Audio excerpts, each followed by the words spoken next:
Class 9 के देखिए सभी विद्यार्थी ध्यान दें। आज के इस वीडियो के अंतर्गत देखिए आज मैं आप सभी को वार्षिक परीक्षा के लिए विषय हिंदी का एक पेपर यहाँ पे कंप्लीट करवाने जा रही हूँ। इसके पहले मैं आप सभी को 2 सेट पेपर हिंदी के बता चुकी हूँ। सेट पेपर ए और सेट पेपर बी आपने नहीं देखे तो आप उनको जल्दी से कंप्लीट करें। ऐसे आप सभी को 6 सेट पेपर दिए जाएंगे हिंदी के। हर एक विषय के हमने 6 सेट पेपर तैयार किए हैं आपकी वार्षिक परीक्षा की तैयारी के लिए, ताकि आप सभी अच्छे से अच्छे अंक प्राप्त करें और इस बार आप 90 पार करें। तो देखिए आप विथ सॉल्यूशन और विथ पीडीएफ लेना चाहते हैं तो चैनल पर जाइएगा। चैनल आर्ट पे आपको एक नंबर मिलेंगे, आप उन नंबर से कांटेक्ट करें, आपको विथ सॉल्यूशन भी मिलेगा और विथ पीडीएफ भी मिलेगी। चलिए तो अब हम वीडियो को स्टार्ट करते हैं और प्रश्न की ओर बढ़ते हैं। तो देखिए पहला प्रश्न है कि सुमित्रा नंदन पंत किसके कवि माने जाते हैं। आपके सामने 4 ऑप्शन है। इसका राइट ऑप्शन रहेगा आपका छायावाद। दूसरा है सर्वेश्वर दयाल सक्सेना की रचना है। कौन सी रचना है उनकी? कांठ की घंटियां। तीसरा प्रश्न है वीर रस का स्थायी भाव है। तो वीर रस का स्थायी भाव आपका क्या है? उत्साह। चौथा प्रश्न है कि तिब्बत में अधिकतर जमीन किसको दे दी जाती है? जमींदारों को कि पशुपालकों को कि किसानों को कि जागीरदारों को? तो इसका आपका आंसर रहेगा जागीरदारों को। पांचवा प्रश्न है रचना के आधार पर वाक्य के कितने भेद होते हैं? रचना के आधार पर वाक्य कितने प्रकार होते हैं, वाक्य के कितने भेद होते हैं? तो इसका आपका आंसर रहेगा 3 भेद होते हैं। ठीक है। और छठा प्रश्न है मृदुला गर्ग की रचना कौन सी है? तो मृदुला गर्ग की रचना आपकी मेरे संग की औरतें। ठीक है। चलिए तो ये हमने से विकल्प कंप्लीट कर लिए हैं। आप सभी अच्छे से स्क्रीनशॉट ले और अच्छे से कंप्लीट करें। अब बढ़ते हैं रिक्त स्थान की ओर। तो देखिए पहला है कि कोयल तुम किसका निर्देश देना चाहती हो? तो इसका आपका आंसर रहेगा संदेश। दूसरा है किसके कारण स्थायी भाव जागृत हो वहां डेडेडेस कहलाता है? इसका आएगा आपका आलंबन।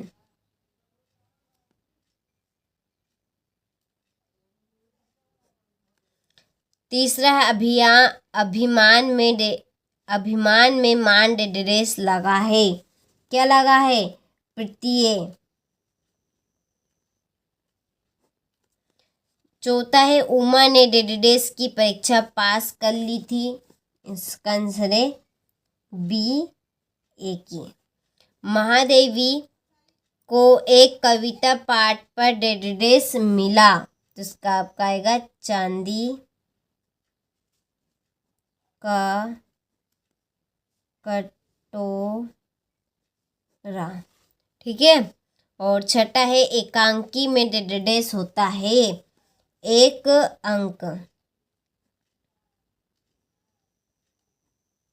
क्या होता है? एकांकी में 1 अंक होता है। चलिए तो यहाँ से आप स्क्रीनशॉट ले लीजिए और अच्छे से कंप्लीट कर लीजिए। अब बढ़ते हैं अगले प्रश्न की ओर। तो देखिए अगला हमारा प्रश्न है सही जोड़ी बनाइए। पहली जोड़ी है चारों चंद्र की चंचल किरणें। तो इसका आंसर रहेगा आपका अनुप्रास अलंकार।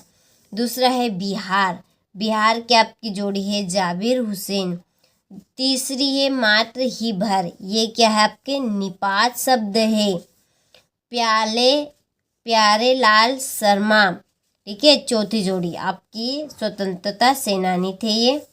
नाटक सम्राट की जोड़ी है आपकी जी शंकर प्रसाद। और छठी है संसाधनों का अपहरण हो रहा है। ठीक है। चलिए तो ये हमने जोड़ी कंप्लीट कर ली। अब बढ़ते हम सत्य की ओर। तो देखिए पहला है छायावादी काव्य में प्रकृति का मानवीकरण किया गया है। तो ये आपका सत्य है। दोहा मात्रिक छंद है, ये भी सत्य है। एक टोपी पर 2500 जूते न्यौछावर होते हैं। तो ये असत्य। किरण शब्द का पर्यायवाची रस्सी में। तो ये सत्य है। पांचवा है उमा के व्यक्तित्व में साहस की कमी है। तो ये असत्य। छठा है आचार्य रामचंद्र शुक्ल हिंदी के प्रसिद्ध निबंध लेखक है। तो ये सत्य है। ठीक है, चलिए तो ये हमने यहाँ पे सत्य सत्य कंप्लीट कर लिए। आप सभी स्क्रीन शॉट कर आप भी अच्छे से इनको कंप्लीट करें। अब बढ़ते हैं एक वाक्य में उत्तर की ओर। तो देखिए पहला है मरकत के खुले डिब्बे जैसा क्या है, तो इसका आपका आंसर रहेगा पर्वती ग्राम।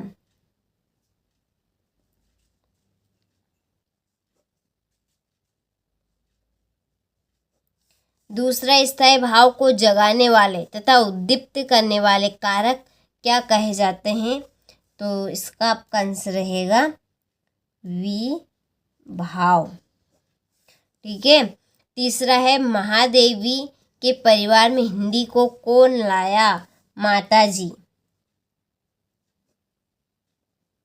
ये आपका इसका आंसर है। ठीक है, और उपसर्ग शब्द में कहाँ जुड़ता है, शब्द के पहले। इसमें आएगा आपका शब्द के पहले। ठीक है, और विवाह को बिजनेस कौन कहता है, गोपाल प्रसाद। तो इसका आपका आंसर है गोपाल प्रसाद। चलिए छठा प्रश्न, नाटक में कितने अंक होते हैं, एक से अधिक। एक से अधिक अंक नाटक में होते हैं। एकांक में केवल आपका एक अंक होता है। ठीक है, चलिए तो आप यहाँ से एक वाक्य में उत्तर के अच्छे से स्क्रीनशॉट ले लीजिए और कंप्लीट कर लीजिए। अब हम बढ़ते हैं प्रश्न की ओर। तो देखिए छठा प्रश्न है, भक्ति काल की प्रमुख विशेषताएं लिखिए।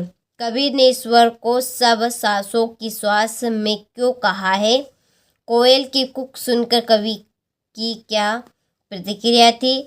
इसके बाद में है, सुविधा और मनोरंजन के उपकरणों से बच्चे वंचित क्यों हैं, महाकाव्य किसे कहते हैं, हिंदी के 2 महाकाव्यों के नाम लिखिए। सुरूपक अलंकार की परिभाषा लिखिए तथा उदाहरण दीजिए। जीवनी तथा आत्मकथा में 2 अंतर लिखिए। देखिए आप सभी इनका ठीक है सॉल्यूशन चाहते हैं तो आप चैनल पर दिए गए नंबर से जल्दी से कांटेक्ट करें ताकि आप सभी को इसका पूरा सॉल्यूशन मिल सके। ठीक है, इसके बाद में क्वेश्चन नंबर 13, राहुल सातत्ययन की भाषा शैली की विशेषता लिखिए। और इसके बाद में 14वां प्रश्न कि क्या आपको लगता है कि यह कहानी आज़ादी की लड़ाई की ओर भी संकेत करती है।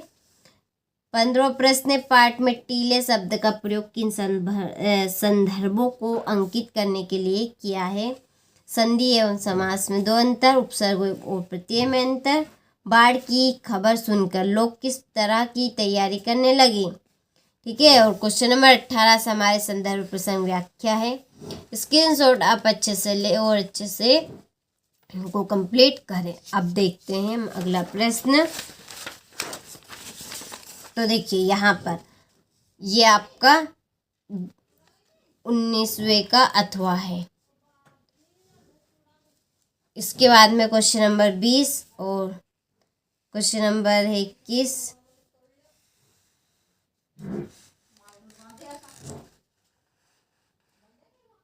क्वेश्चन नंबर ये 22 और ये है क्वेश्चन नंबर 23। ठीक है,